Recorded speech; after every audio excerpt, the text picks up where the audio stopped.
वंदे मातरम वंदे मातरम सुजलां सुफलां मलयज शीतलां सस्यश्यामलां मातरम वंदे मातरम। 1908 সালের 11 আগস্ট কিংসফোর্ডে বন্দে মাতরম বলার দোষে যে বালককে বেত মারার হুকুম দিলেন ব্রিটিশ সরকার, তারই পক্ষে দাঁড়িয়ে ক্ষুদিরাম বসু ও প্রফুল্ল চাকি সাহেবের ফিটেন গাড়ি লক্ষ্য করে বোমা চালালেন মুজাফফর। নিহত হলেন না, তবু নাবালক ক্ষুদিরামকে ফাঁসির হুকুম দেওয়া হলো।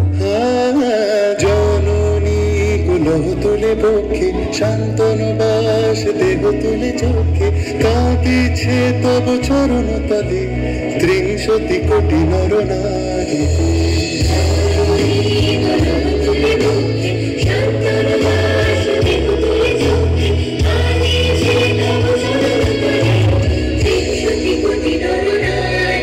যারা স্বর্গগত তারা এখনো জানে স্বর্গের চেয়ে প্রিয় জন্মভূমি এসো স্বদেশ তোদের মহাবিখ্যাত সেই মৃত্যুর চরণ চলে। যারা জীর্ণ জাতির বুকে জাগালো আশা মৌন হলেন মুখে জোগালো ভাষা।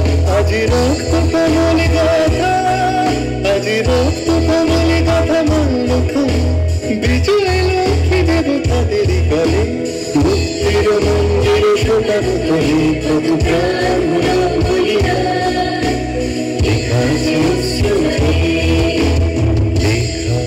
আছে অশ্রু জলে।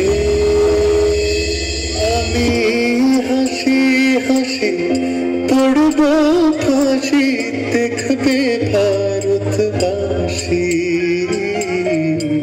একবার বিদায় দে মা ঘুরে আসি।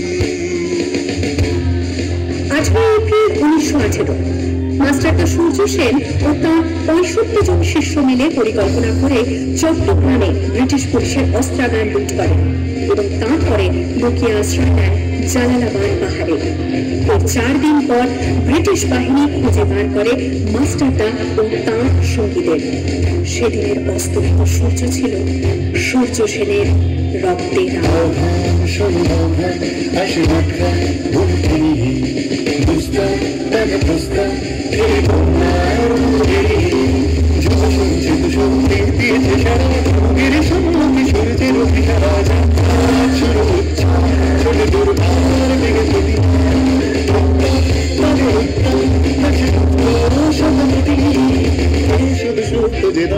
জেগেছে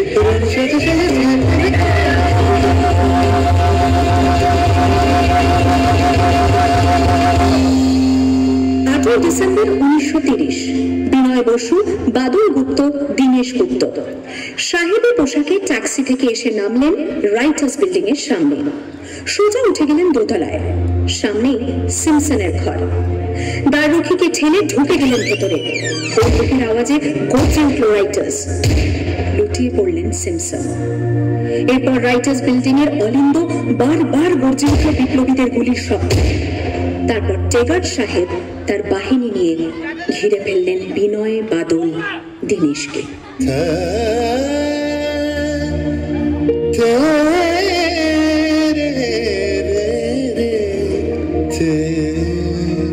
দুর্গম গিরিকান্তার মুরুদস্তর পারাবার লঙ্ঘিতে হবে রাত্রি নিষেধ যাত্রীরা বসে। 19 সেপ্টেম্বর 1942 তমলুকের মাটিতে কয়েক হাজার ভারতীয়কে নিয়ে যিনি পুলিশ স্টেশন ঘেরাও করার লক্ষ্যে হেঁটেছিলেন, সেই 70 মাতঙ্গিনী হাজরা পুলিশের নির্মম গুলি চালনা ও লাঠিচার্জ সত্ত্বেও আর হাতের পতাকাটি